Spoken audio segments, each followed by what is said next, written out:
3 years ago I gave up my job, and what I wanted to do was grow all my own food and to become self-sufficient.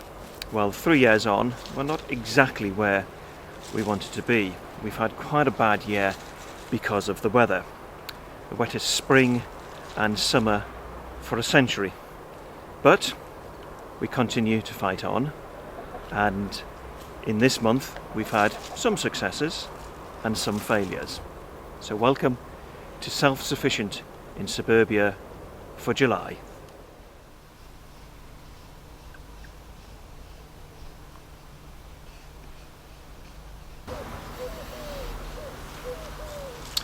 Once the elderflower has arrived, then you know that summer, at least theoretically, should be here. Not that we've got getting much of a summer this year.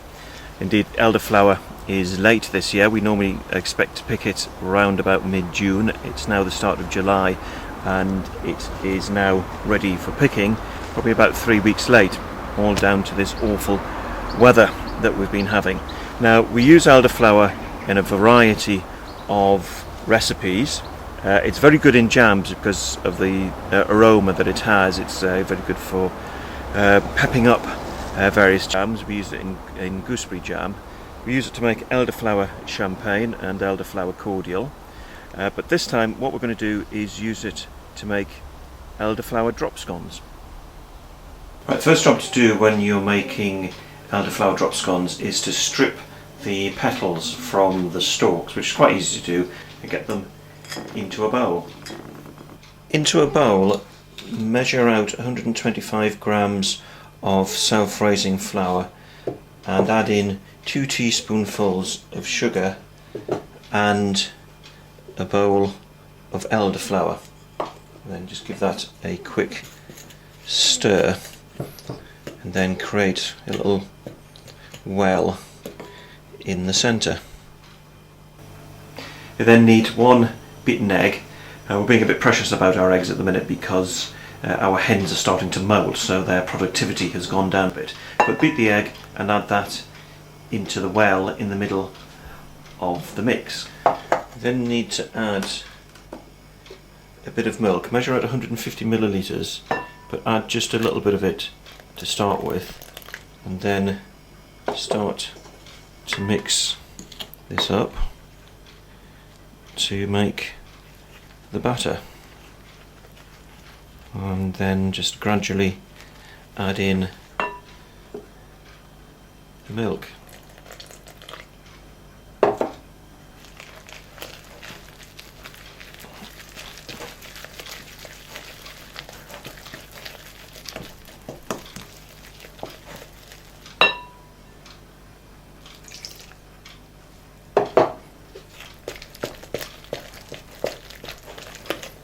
And then you end up with a batter like that. Now, I would reckon that is a little bit too thick, so if it comes out too thick, then just add in a little touch more milk to it.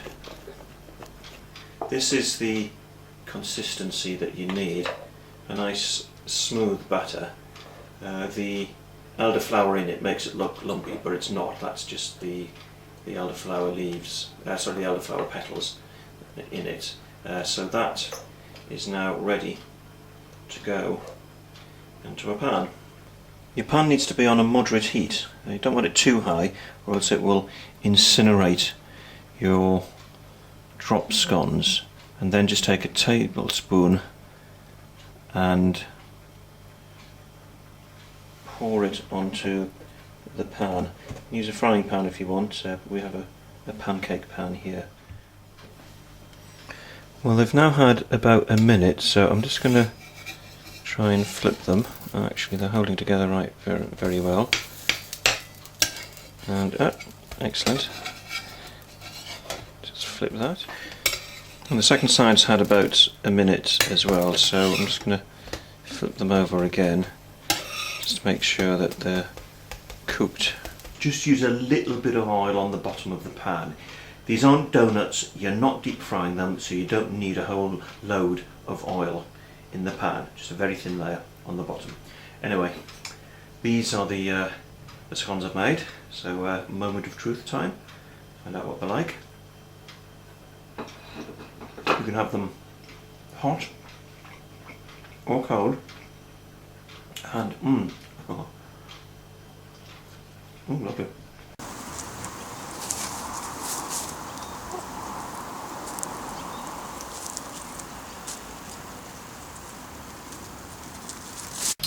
Once a month we give our hens treatment for worms, and we use something called Vermex, which is a herbal remedy for worms. Now you can spot them, hens having worms, it's when they tend to have diarrhea, and you can see the white sort of streaks in it, which are the worms. And the Vermex, we feed them on a 3-day program once a month.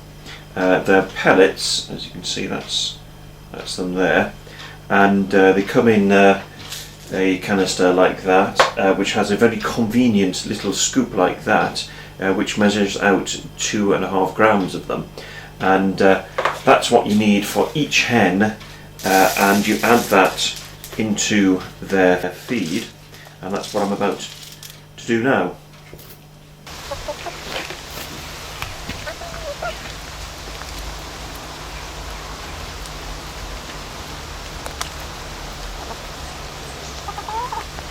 So we've mixed the Vermex in with mash, and this is the 3rd day of treatment for this month, so hopefully that should be them all cured for the month ahead.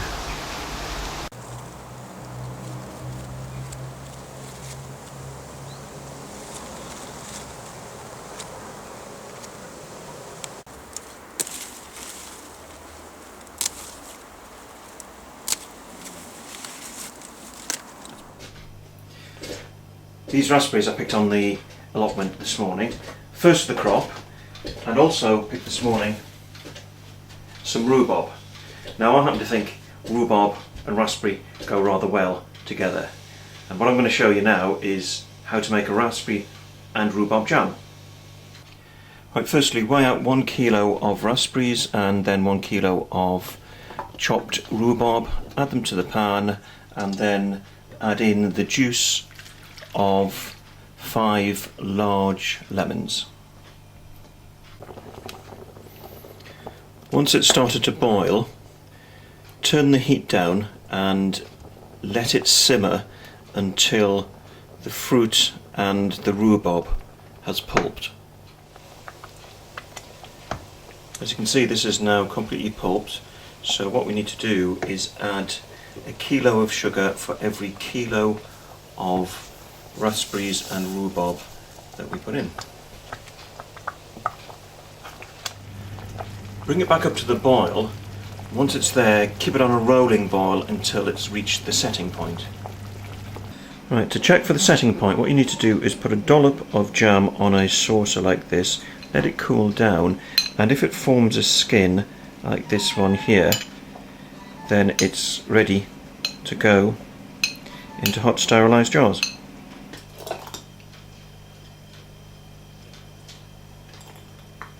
This is one of the 8 jars that we've made. It's got a gorgeous taste to it.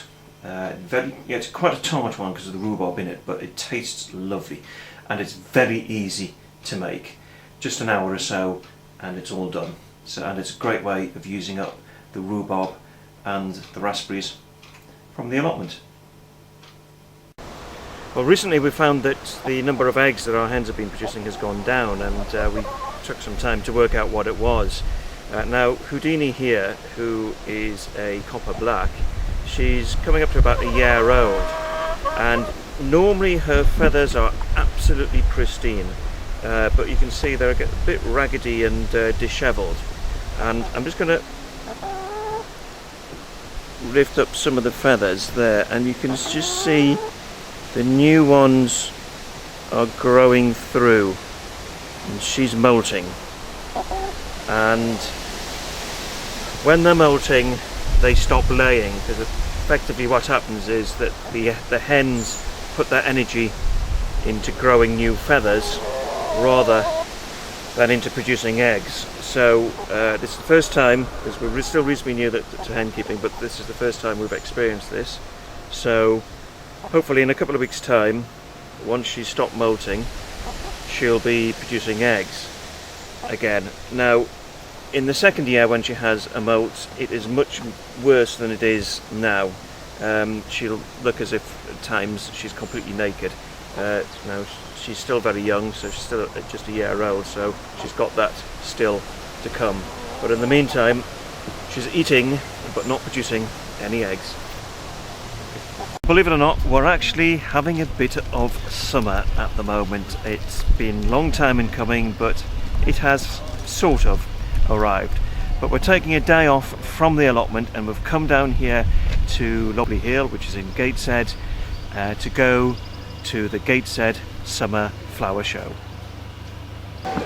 Well, we've had an absolutely awful start to the growing season. Spring was about the worst we've ever had. It was actually colder than large parts of the winter, and we've simply lost a lot of the crops that we've planted. So down here at the Gateshead Show, we've decided to pop in to the exhibition tent to cheer ourselves up by having a look at what other people have managed to grow that we haven't here at the Gateshead Show. And on the table here are some of the biggest leeks you can possibly find. And one of the problems that we've just had yesterday is that our hens got into our polytunnel and managed to dig up all our leeks.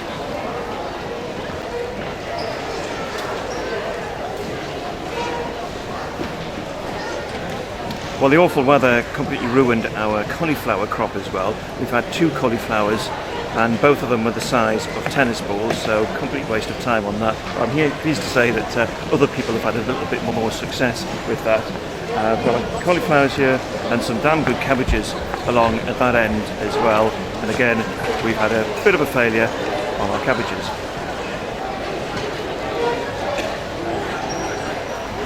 The onions that this prisoner has grown are actually bigger than our cauliflowers, so they've done well. We've got a few onions that have come through so far, so we haven't done too badly with our onion crop. And something that has survived the ravages of the weather on the allotment is our cucumber crop, and they are growing very well in the greenhouse, so hopefully we'll have something to match some of these prize winners here.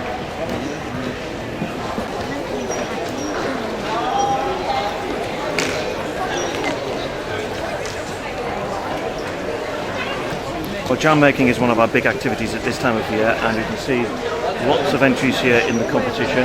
And also on the other side of the table there, we've got all the fruit liqueurs as well.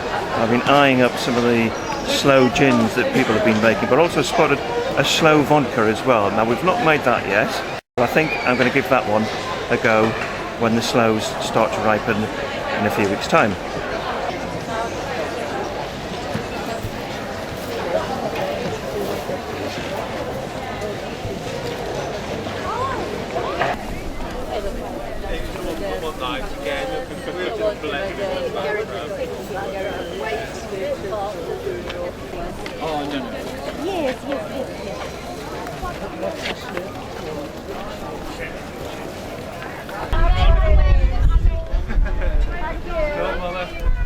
This is lovage. It's a herb that we grow on our herb garden.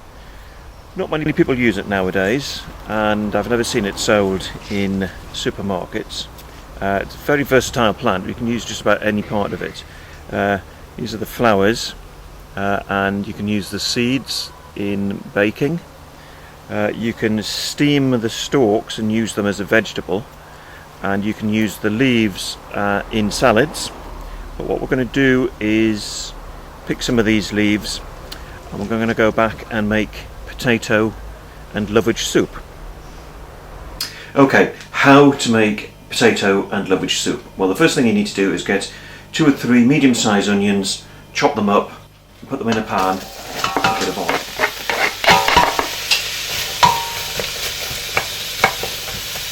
You just want to lightly fry them until they are slightly browned. The onions have had about 4 or 5 minutes now. They're just starting to turn to a nice brown, becoming translucent, so I'm going to add these to the soup pan with a kilo of cubed potatoes. Once you've got the onion in the pan, you then need to add a litre of vegetable or poultry stock, and then another litre of milk. Then bring that up to the boil. Whilst you're waiting for the pan to come to the boil, get your lovage leaves and chop them reasonably coarsely like that. Really good handful, nice big handful of leaves for the quantity that we're making. Once it's come up to the boil, turn the heat down and let it simmer for a while. As you can see, I've also added in a couple of bay leaves as well. But basically let it simmer until the potato has gone soft. Well, once the potato has softened, you then need to add your lovage to the pan. Now, once you've added in the leaves, you then need to blend it and make sure you remove any bay leaves if you've added them.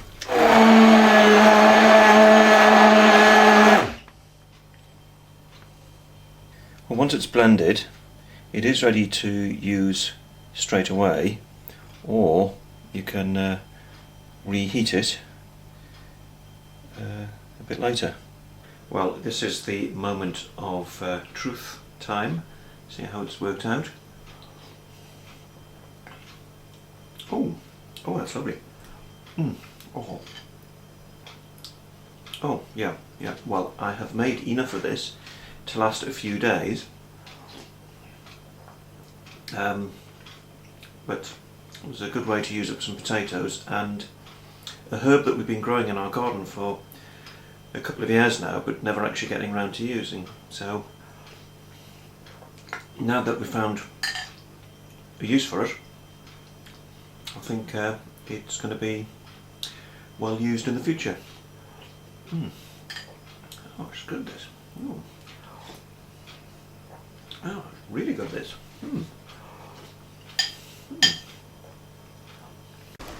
Well, these are the parts for the new hen house we're going to build, and the big difference is that this doesn't come with its own enclosed run. This is designed for hens that live in a larger chicken run. And I'll just bring the camera up and show you that there's the fencing for the chicken run. We've actually this morning extended the chicken run down to the edge of the allotment, and just swing it round here. These 2 boxes contain the 9 new hens that we've got, and there's the other hen house there.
Well, this is the final version of the hen house. It's a bit like an IKEA flat pack for hens, and it's suitable for 9. And if we just open it up, we'll have a quick look inside. As you can see, it's got 3 perches, a floor that can be taken out to clean it, and nest boxes for, well, 3 nest boxes in the corner there, and at the front of it is a little ramp up into it so that the hens can get in and out. Well, we've got the new 9 hens all ready to go in, so we're going to put the first few in now. There we go.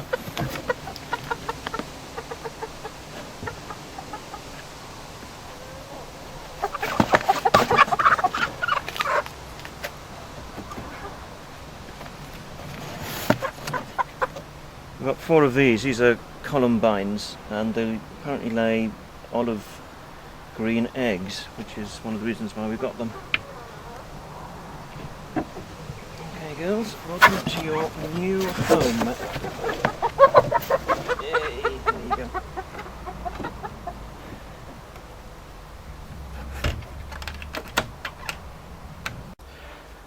One of the things I do every summer is make elderflower champagne, and we'll certainly be making more this year. But what I'm going to do with elderflowers this time is also use it to make some elderflower cordial. This is elderflower champagne that we're making, and the point about elderflowers is that they are covered in a natural yeast, and that's used to ferment the elderflower champagne, and this will go into bottles in a few days' time, and it will ferment in the bottles. The last thing we want to happen is for the yeast in our elderflower to cause the cordial to ferment, so we need to kill off the yeast, and we're going to show you just how to do that. Into a pan, put 1.5 litres of cold water and start to heat it up, and as you do, add in 2 kilos of sugar and stir it until it's all dissolved.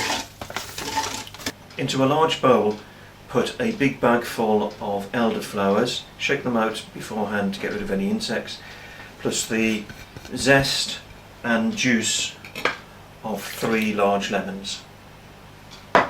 Once the sugar syrup has reached boiling point, you then need to pour it onto the elderflower.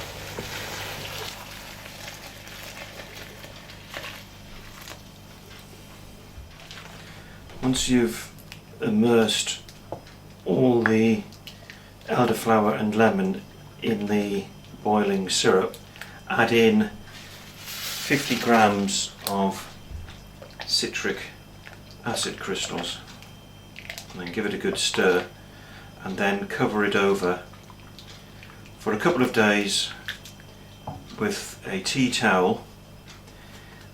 Give it a stir once a day. Well, this is what it's like after standing for a day or so, and it's already got a lovely elderflower aroma to it, but it is quite a thick syrup. But this is now ready to be strained, and we're going to use our jelly bag that we use in jam making to do that.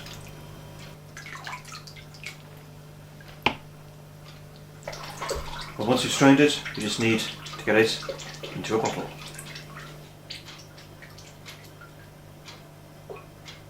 Well, here's a couple of the bottles I've just made. To store it, just put it in a cool cupboard. Use it within 2-3 months. To actually use it, you need to just put a shot of it in a glass and then dilute it to taste. Absolutely lovely. Oh, great British summer drink. All we need is a summer. Well, that's it from Self-Sufficient in Suburbia for July. join us next month to see if we've made any recovery from the awful weather that we've been having. So goodbye from me, and goodbye from Garibaldi here.